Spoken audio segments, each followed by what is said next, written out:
사도 바울의 이야기인데요. 모세의 이야기를 잠깐 하고 사도 바울 이야기를 하도록 하겠습니다.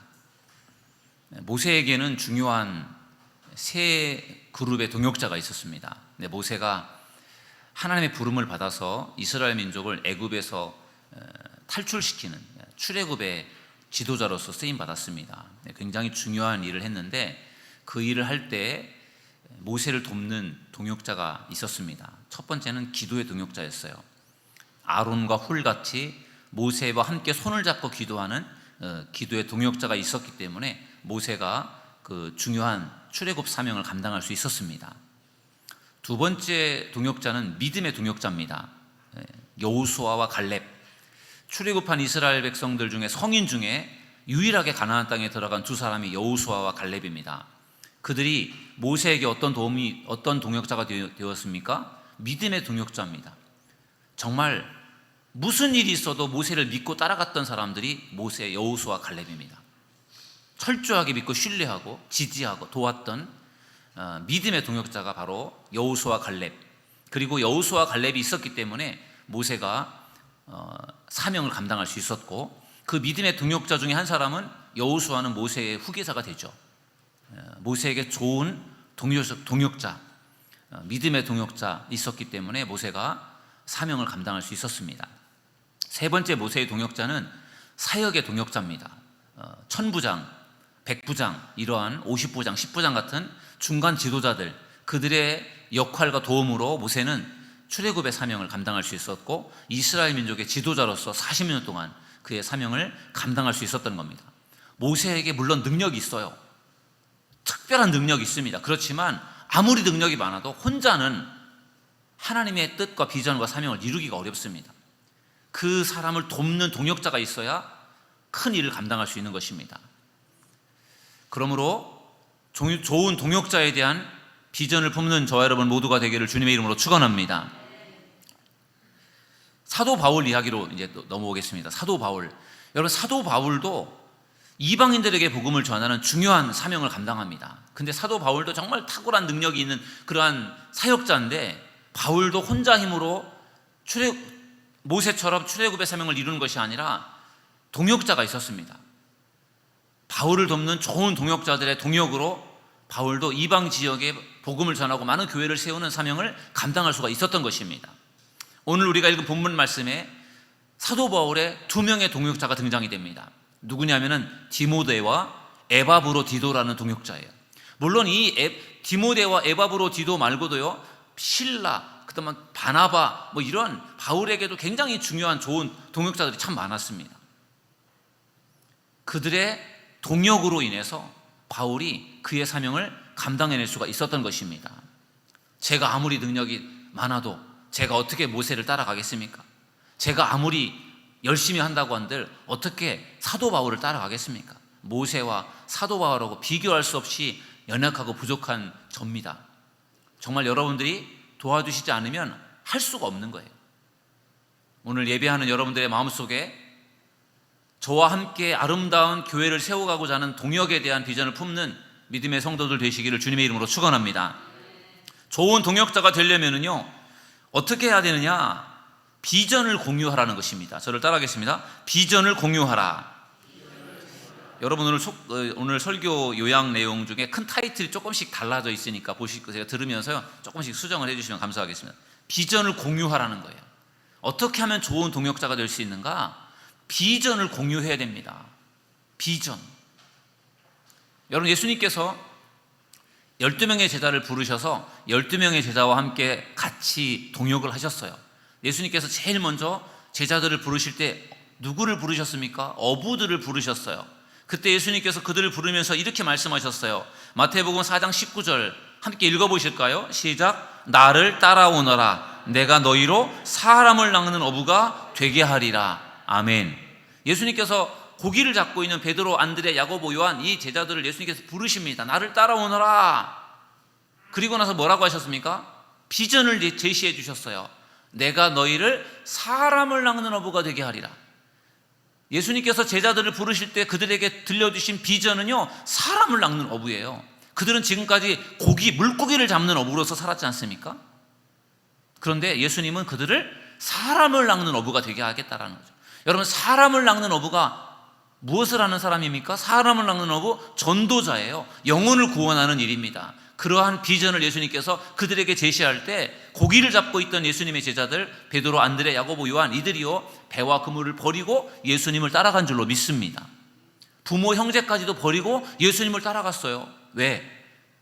내가 너희들로 하여금 사람을 낚는 어부가 되게 하겠다, 이 비전에 그들이 예수님을 따라가게 된 것입니다. 그래서 비전이 중요한 것입니다. 예수님은 제자들을 부르실 때 아주 분명한 비전을 그들에게 제시하셨어요. 사람을 낚는 어부가 되게 하겠다. 예수님의 제자가 12명입니다. 그들은 예수님과 3년 6개월 동안 함께 살았어요. 예수님에게 끊임없이 말씀을 배웠고 예수님과 함께 행동하고 함께 잠을 자면서 예수님과 함께 사역을 동역했어요. 여러분, 예수님의 제자들은 직업이 다양합니다. 어부가 많지만 어부만 있는 것이 아니에요. 어부도 있고 농사를 지는 농사꾼도 있고 세리도 있고 심지어는 의사도 있습니다. 의사도 있어요. 굉장히 신분이 다양해요. 직업이 다양해요. 그런데 그들이 어떻게 예수님의 제자로서 어떻게 그들이 한마음 한뜻으로 그들이 사역을 할 수 있었을까요? 그것은 그들에게 동일한 비전이 있었기 때문인 줄로 믿습니다. 그들의 성격과 그들의 생각과 다 달라요. 그런데 주님께서 그들에게 심어주신 비전이 있어요. 사람을 낚는 어부, 전도자, 영혼 구원을 위해 힘쓰는 일, 그 일을 위해서 그들이 하나로 뭉쳐서 그 비전으로 하나가 되었다는 것을 믿으시기를 주님의 이름으로 축원합니다. 좋은 동역자가 되기 위해서는요, 비전을 공유해야 합니다. 사도 바울이 디모데를 그리고 에바브로 디도에게 바울이 오늘 중요한 역할을 맡기면서 말씀해주고 있는 말씀이 오늘 본문에 나와 있는데, 먼저 디모데를 빌립보 교회에 보내면서 이렇게 디모데를 소개합니다. 빌립보서 2장 20절에 보니까 디모데를 이렇게 소개해요. 이는 뜻을 같이하여 너희 사정을 진실이 생각할 자가 이밖에 내게 없음이라. 아멘. 바울이 디모데를 소개할 때 뭐라고 하느냐면요, 나와 뜻을 같이해서 나의 사정을 너희들에게 잘 진실하게 전달할 수 있는 사람이 디모데밖에 없다라는 거예요. 그러니까 바울의 그 마음을 헤아릴 줄 알고 바울의 생각을 이해할 수 있고 바울과 같은 비전과 뜻을 함께 가질 수 있는 사람이 디모데만큼 그런 사람이 없다라는 거예요. 그러니까 디모데는 나의 생각과 똑같은 생각과 나와 같은 비전을 갖고 있으니까 디모데를 믿고 신뢰하라고 그렇게 빌립보 교회 성도들에게 편지를 보내는 것입니다. 나와 뜻을 같이 하는 사람, 나와 비전을 같이 하는 사람이 여러분 많지가 않아요. 근데 그 비전을 같이 하고 뜻을 같이 할 때 그 사람이 진짜 동역자가 될 수 있다는 것을 믿으시기 바랍니다. 여러분, 당시에 빌립보 교회 안에는 다양한 사람들이 있었습니다. 자주장사 루디아가 있었죠. 루디아를 통해서 빌립보 교회가 세워졌지 않습니까? 그리고 귀신 들린 여자 노예가 있었어요. 귀신 들린 여자 노예가 있었는데 이 귀신 들린 여자 노예가 나중에 예수를 믿었다라고 하는 그런 말씀은 없지만 예수님께서 그에게 귀신을 쫓아내셨다라고 하는 것을 볼 때 그가 아마도 그 빌립보 교회의 교인이 되었을 가능성이 많습니다.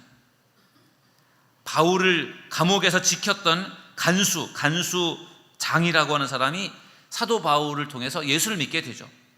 감옥 문이 열렸는데 바울이 도망을 가지 않고 거기에 남아 있었어요. 감옥 문이 열려서 자기의 역할을 감당 못한 줄로 알고 그 간수가 스스로 목숨을 끊으려고 했습니다. 근데 바울이 내가 여기 있으니까 죽지 말라. 그 바울을 통해서 이 간수장이요, 바울을 자기 집으로 인도해 가서 자기 식구들에게 바울에게 세례를 받게 하고 모두가 예수를 믿게 되지 않습니까? 이렇게 이 세 부류의 사람만 보더라도 빌립보 교회 안에는요, 여성 사업가가 있었고, 그 다음에 여자 노예가 있었고, 그리고 감옥을 지키는 간수장, 관리, 일종의 공무원이 있었어요. 그러니까 빌립보 교회 안에도 다양한 사람들이 있었던 겁니다. 그러니까 그들이 같이 마음을 모아서 뜻을 하나로 묶어가는 것이 쉬운 일이 아니었어요. 다양한 계층의 다양한 사람들이 있다 보니까 이 빌립보 교회 안에서도요, 은근히 사람들 간에 다툼과 갈등이 있었습니다. 그런 문제들로 인해서 바울이 디모데를 그들에게 보내는 것입니다. 여러분, 교회 안에 다양한 사람들이 모입니다. 그래서 다양한 사람들이 모이다 보니까 우리가 한 마음 한 뜻이 되는 것이 쉽지가 않아요. 여러분, 우리 생각이 다 다르잖아요. 젊은이들의 생각이 다르고, 또 나이가 드신 분들의 생각이 다르고, 청년들의 생각이 다르고, 노인들의 생각이 다르고, 장로님들의 생각이 다를 수 있고, 우리 권사님들, 집사님들의 생각이 다를 수 있고, 여기 가정동에 사는 분들의 생각이 다를 수 있고, 청라에 사시는 분들이 생각이 다를 수 있고, 다양하지 않습니까? 다양한 분들이 우리 교회 안에 모여 있다 보니까 사실은 빌립보 교회도 그렇지만 우리들의 생각과 뜻을 함께 묶어간다는 것이 굉장히 어려운 일이에요. 우리들의 생각을 가지고는 뜻을 하나로 묶고 마음을 하나로 묶어가는 것이 어렵습니다. 불가능하다고도 볼 수 있겠죠. 서로 다르기 때문에, 생각이 다르기 때문에. 그렇다면 우리가 어떻게 하면 우리가 하나가 될 수 있을까요? 그것은 비전을 중심으로 뭉칠 때 하나가 될 수 있다는 사실을 믿으시기를 주님의 이름으로 축원합니다. 예수님의 제자들이 예수님께서 들려주시는 그 비전을 중심으로 모였을 때 하나가 될 수 있었던 것처럼, 우리도 우리들의 각자의 생각을 가지고 하나로 뭉치는 것이 아니라 하나님의 비전과 그 하나님이 주시는 그 말씀과 뜻을 중심으로 해서 우리가 뭉칠 때 하나가 될 수 있다는 사실을 믿으시기를 주님의 이름으로 축원합니다. 그래서 내 생각을 좀 내려놓을 수 있어야 돼요. 내 생각을 좀 내려놓아야 하나가 될 수 있는 것이지, 내 생각을 내려놓지 않고는 하나가 될 수 없습니다. 그리고 하나님이 우리에게 주시는 비전을 찾아가는 것이 매우 중요해요. 여러분, 우리 사도들 교회의 비전이 무엇입니까? 우리 교회 비전. 우리 교회 비전이 여러 가지가 있겠지만 여러분들이 잘 알고 있는 비전은 사람을 살리는 교회, 사역자를 세우는 교회, 이웃을 섬기는 교회, 이 세 가지가 우리 교회가 계속해서 꿈꾸고 있는 비전이에요. 여러분, 이 비전을 꼭 기억하는 여러분들이 되시기를 주님의 이름으로 축원합니다. 우리 교회는 이 세 가지 비전을 가지고 세워져 가는 거예요. 우리 교회 성도님들이 이 세 가지 비전을 가지고 함께 뭉칠 수 있기를 주님의 이름으로 축원합니다. 사람을 살리는 교회예요. 사람을 살리는 교회, 말씀으로 복음으로 생명을 살리는 일을 위해서 여러분들이 함께 마음을 모아주시기를 주의 이름으로 축원합니다. 사역자를 세우는 교회예요. 믿음의 사람, 믿음의 리더들을 세워가는 교회가 우리 교회예요. 거기에 여러분들이 비전을 함께 해주시기 바랍니다. 사역자를 세우기 위해서, 믿음의 리더를 세우기 위해서 말씀을 가지고 성도들을 양육하는 그 일에 여러분들께서 함께 해주시기 바랍니다. 이웃을 섬기는 교회입니다. 우리 가정동에 우리 교회가 있는 이유, 우리 교회가 이 지역에 믿지 않는 사람들을 위해서도 우리 사도들 교회가 이곳에 존재하는 것을 믿으시기 바랍니다. 우리 교인들만을 위해 존재하는 교회가 아니라는 거예요. 저는 우리 교회가 이 지역에 있는 믿지 않는 주민들과 함께하는 교회다라고 하는 그것을 사람들에게 알리기 위해서 사실 우리 교회에 작은 도서관을 세워서 시작한 거예요. 교회가 우리 교회 성도들만의 그러한 어떤 장소라기보다는 이 지역에 있는 분들이 이용할 수 있는 곳입니다. 그런 취지에서 작은 도서관을 시작했거든요. 그래서 우리 교회를 다니지 않는 우리 교인들이 아닌 사람들도 우리 도서관에 와서 책도 보고 책도 빌려가고 그래요.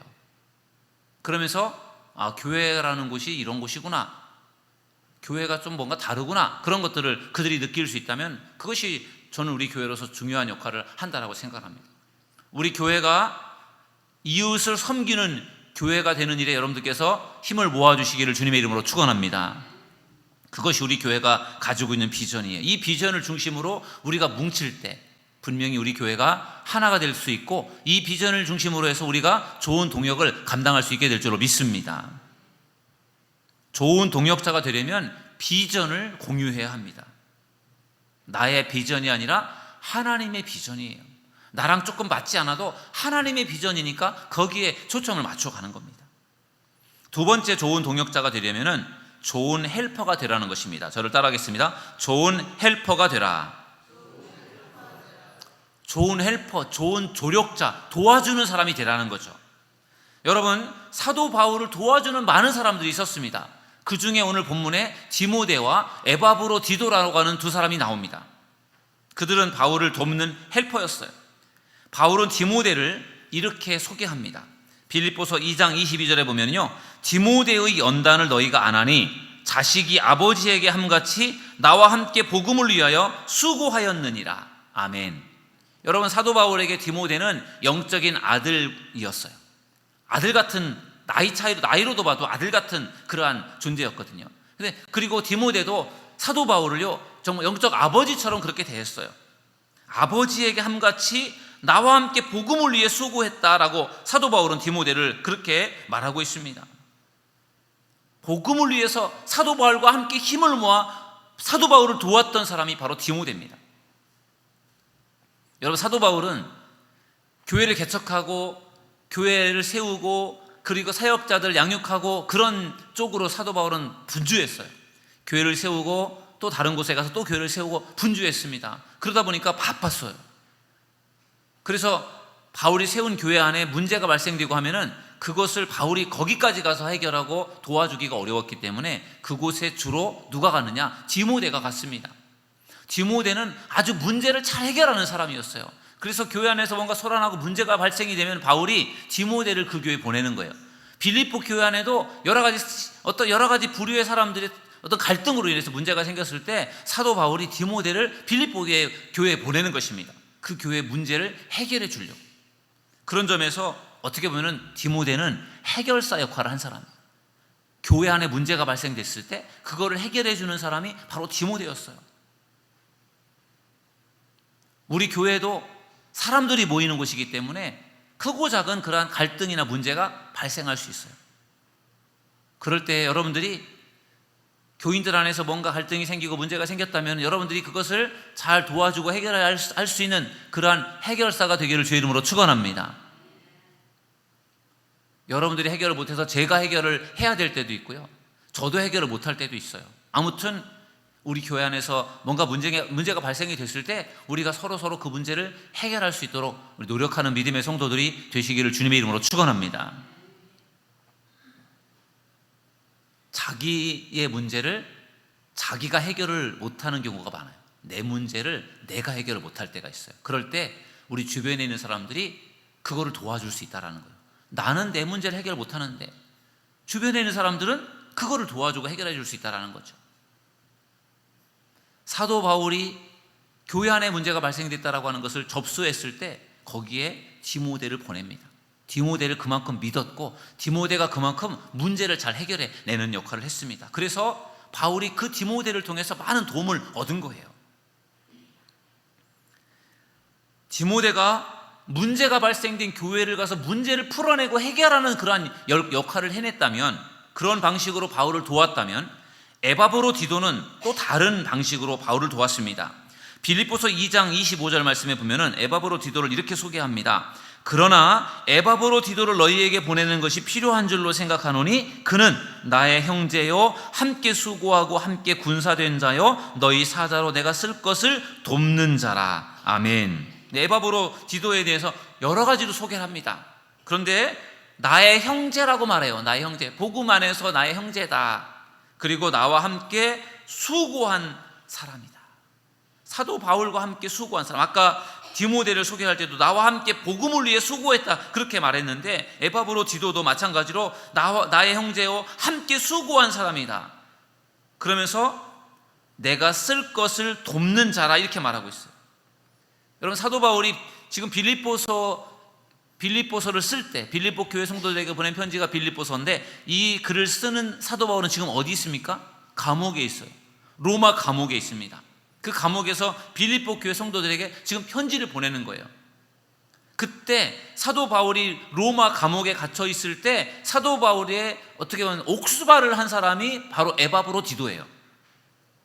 그러니까 옥수발을 하는 것이 얼마나 어려운 일이에요. 병수발도 어렵고 옥수발도 어렵고 다 어려운 일이잖아요.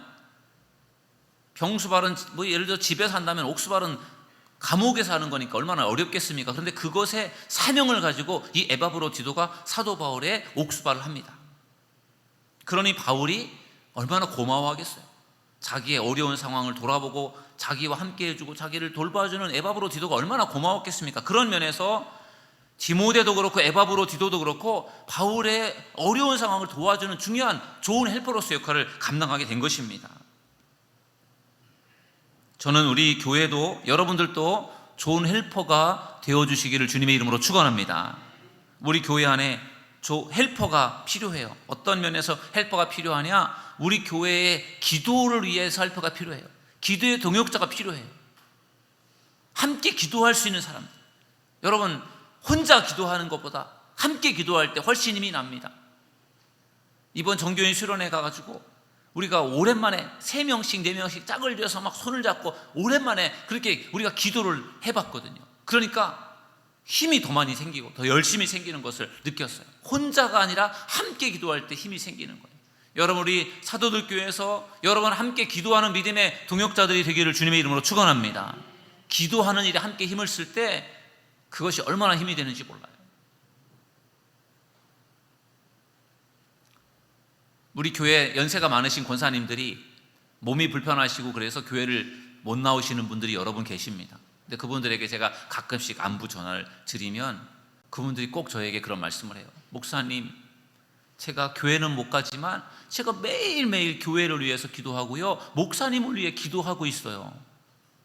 그 말씀을 들으면 제가 얼마나 힘이 되는지 몰라요. 우리 연세가 많은 권사님들이 교회를 위해서 기도해 주시고 있고 저를 위해 기도해 주시고 있다는 거예요.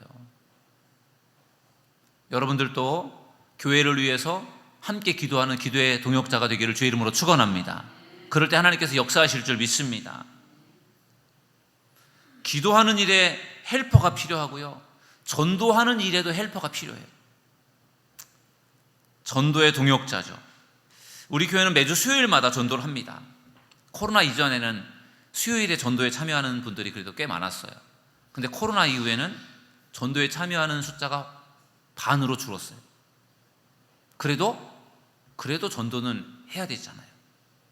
수요일에 낮에 예배를 드리고 전도하니까 직장에 나가고 일을 하는 분들은 어쩔 수 없어요. 그런데 시간이 좀 있는 분들은 오셔서 함께 전도를 해주시면 훨씬 힘이 될 줄로 믿습니다. 그게 헬퍼의 역할인 것 같아요. 헬퍼, 함께 돕는 것이죠. 예수님께서 그런 말씀을 하셨어요. 땅끝까지 내 증인이 되라. 땅끝까지 이르러 내 증인이 되라. 이것은 장소적인 면에서는 정말 지구 끝까지 가서 복음을 전하라는 이야기지만 우리들의 인생을 놓고 보면은 죽는 마지막 순간이 땅끝이니까 죽을 때까지 전도하라는 것이 예수님께서 우리에게 주신 사명입니다. 젊을 때만, 내가 힘이 있을 때만, 내가 시간이 있을 때만, 그게 아니라 죽는 마지막 순간까지 예수 그리스도를 증거하는 여러분들이 될 수 있기를 주님의 이름으로 축원합니다. 그게 우리의 사명이에요. 그것을 우리가 함께 해나가는 것입니다. 그것을 함께 도울 때 우리가 더 힘있게 복음을 증거할 수 있게 될 줄로 믿습니다. 바울의 동역자로서 바울을 도와주었던 디모데, 문제가 있는 교회에 가서 그 문제를 해결해 주는 역할을 했던 디모데, 바울이 감옥에 있는 동안에 바울의 감옥에서 옥수발을 하면서 바울을 도왔던 에바브로디도 같은 그러한 바울을 돕는 헬퍼들이 있었기 때문에 바울이 그의 사역을 아름답게 감당할 수 있었던 것입니다. 우리 교회 안에도 좋은 동역자, 좋은 헬퍼가 세워져서 교회를 함께 세워가는 믿음의 성도들 되시기를 주님의 이름으로 축원합니다. 세 번째는 헌신자가 되라는 것입니다. 저를 따라하겠습니다. 헌신자가 되라. 좋은 동역자는 헌신자입니다. 좋은 동역자는 헌신하는 사람이에요. 여러분, 에바브로디도 얘기 지금 했는데 에바브로디도는요 아주 헌신적으로 바울을 돌봤어요. 감옥에 있는 사도 바울을 돌보는데 얼마나 헌신적으로 돌봤는가 하면요, 이 에바브로디도 생각에는 자기가 빌립보 교회를 지키는 것보다 사도 바울을 지키는 게 훨씬 더 그게 더 중요한 일이다라고 생각을 했어요. 교회를 지키고 교회에서 뭔가 사역을 감당하는 것보다 지금 로마 감옥에 갇혀 있는 바울을 돌봐주는 게 더 중요하다고 생각한 거예요. 왜냐하면 바울이 잘못되면 안 되니까. 바울이 건강을 지켜야 되고 바울이 잘 살아서 바울이 뭔가 할 수 있도록 도와줘야 바울이 할 수 있는 역량이 많으니까. 교회를 돕는 것은 다른 사람들이 해도 되겠지만 바울을 지키고 도와주는 것은 이것은 내가 해야 될 일이라고 생각했기 때문에 에바브로디도가 바로 옥수발을 한 거예요.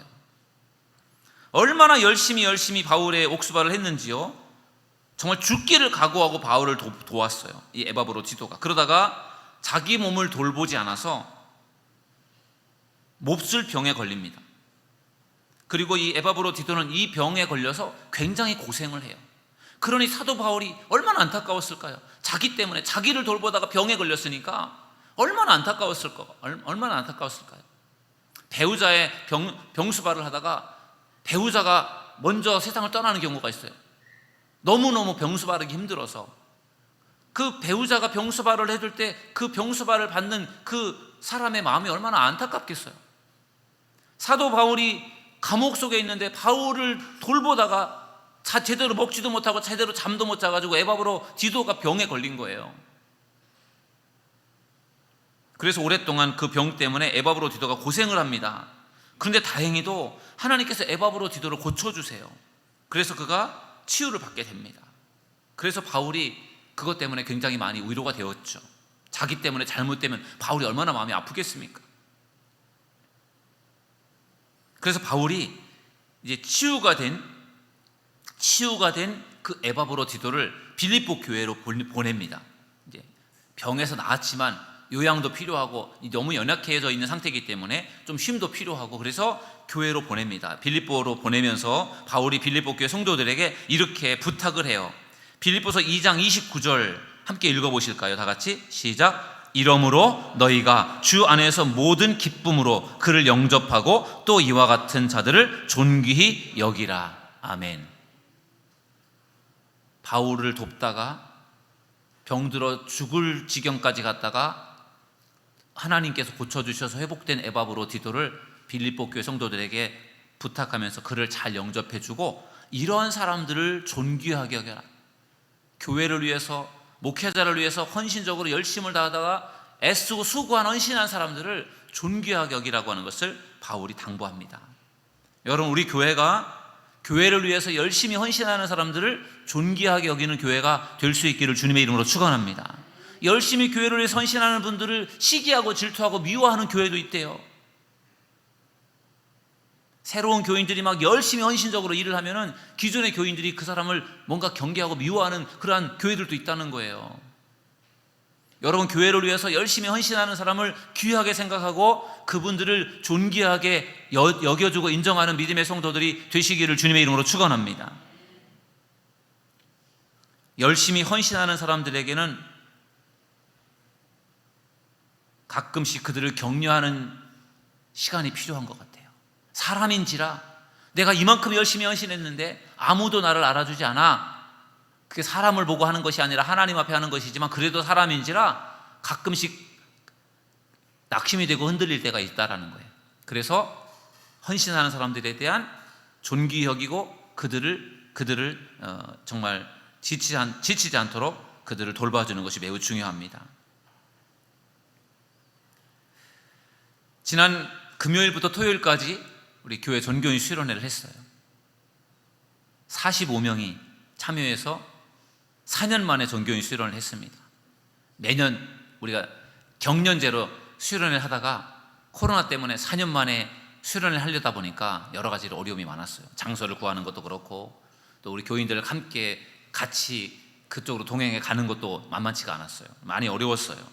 그래서 정말 수련회를 준비하고 진행하면서 정말 해야 되나 말아야 되나, 이걸 중간에 포기해야 되나 말아야 되나 막 그런 고민이 됐던 이유가 참석자가 너무 적어가지고 이 많은 이 인원이 과연 할 수 있을까 막 그런 굉장히 고민과 갈등이 참 많았어요.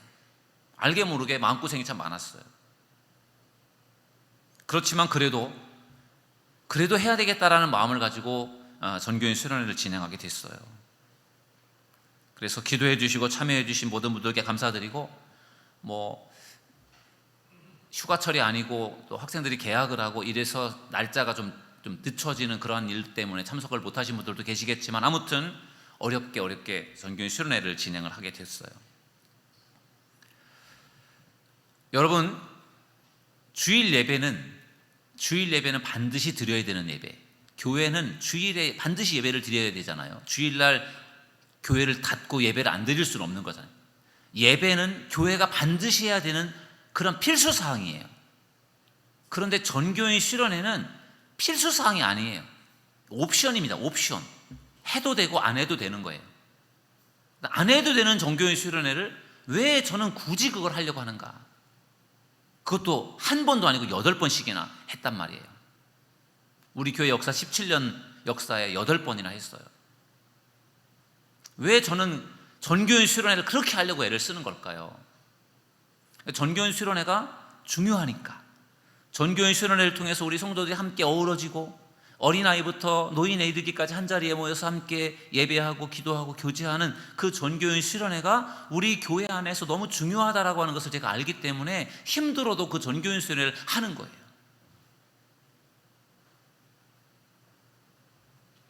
어떻게 보면 저는 그것이 담임 목사로서 저에게 제가 해야 될 어떤 사명이고 헌신이다라고 생각을 해요. 제가 막 힘들고 어렵게 전교인 수련회를 준비하고 하니까 저의 친구 목사들이 박 목사 그거 하지 마. 그거 안 해도 되는 걸 왜 해? 힘들게. 요즘 사람들 전교인 수련회도 잘 안 오니까 하지 마. 저한테 그러는 거예요. 옵션이란 말이에요. 옵션. 안 해도 되는 거예요. 근데 제가 하는 이유는 중요하니까 하는 거죠. 중요하니까. 그리고 그 일을 위해서 제가 헌신을 하는 거잖아요. 전교인 수련을 하면서 제가 3, 4개월 동안 계속 전교인 수련회 때문에 계속 제가 고민을 해야 되잖아요. 안 해도 되는데 안 하면 저도 편하잖아요. 그런데 그걸 하는 이유, 그게 중요하니까 제가 그 일에 헌신을 하는 거죠. 그걸 통해서 교인들이 조금이라도 더 성장하길 원하니까, 교인들이 좀 더 가까워지길 원하니까, 그러니까 그 일을 하는 거예요. 그 일에 제가 헌신을 하는 거죠. 저를 위해서가 하는 게 아니라 교회를 위해서, 여러분들을 위해서 하는 겁니다. 그리고 저는 제가 해야 될 일이라고 생각하고 그것을 위해서 헌신을 하는 거예요.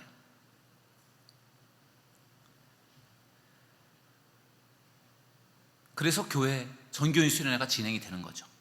제가 만약에 헌신을 안 하면 전교인 수련회를 하기가 쉽지 않을 겁니다. 여러분, 누군가의 헌신이 있어야 교회가 세워질 수 있고 뭔가 교회가 활성화될 수 있는 것 같습니다. 오늘날 많은 성도들이 바쁩니다. 바빠요. 바쁘다 보니까 교회 일에 관심을 기울이고 뭔가 교회 일에 참여하고 헌신하는 그러한 헌신도가 떨어졌어. 부족해. 그냥 누리고 싶어 하지 내가 무언가에 헌신하기를 별로 꺼리는, 별로 기뻐하지 않는 교인들이 많아요. 그러니까 교회가 어렵습니다. 교인들이 헌신해서 교회가 이것저것 이루어지는 것인데, 헌신하는 사람들이 없으면 교회는 움직여지기가 않는 거잖아요. 교회가 사람들을 막 돈을 주고 사서 교회가 일을 하는 것이 아니라 사역자, 목회자를 제외한 나머지 교인들은 다 교인들이 자발적으로 헌신해서 교회가 움직여지는데, 그 헌신이 없으면 교회는 결국은 움직일 수가 없게 되는 거잖아요. 그러니까 결국은 헌신이 중요하고 필요한 것입니다. 그래서 저는 오늘 예배하는 여러분들에게 헌신을 다시 한번 여러분에게 도전하고 싶어요. 하나님을 위해서, 교회를 위해서 헌신하는 우리 믿음의 성도님들이 되시기를 주님의 이름으로 축원합니다. 그 헌신이 여러분들을 위해서 필요한 것입니다. 교회를 위해서, 저를 위해서가 아니라 여러분들을 위해서 필요한 거예요.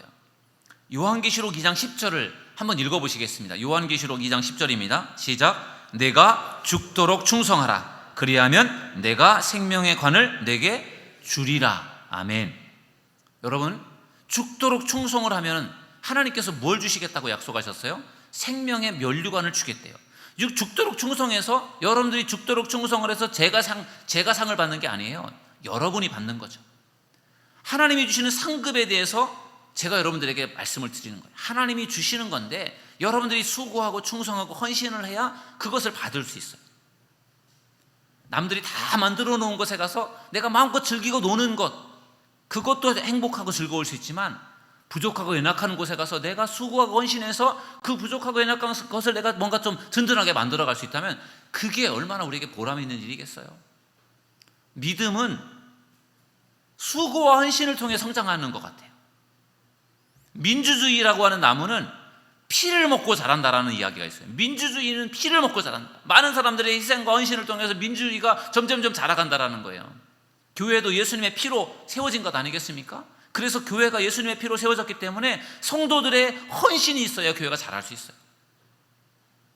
여러분, 남들이 열심히 헌신하는 것 보고 잘한다고 칭찬하지 마시고 여러분들이 헌신하는 믿음의 성도들이 되시기를 주님의 이름으로 축원합니다.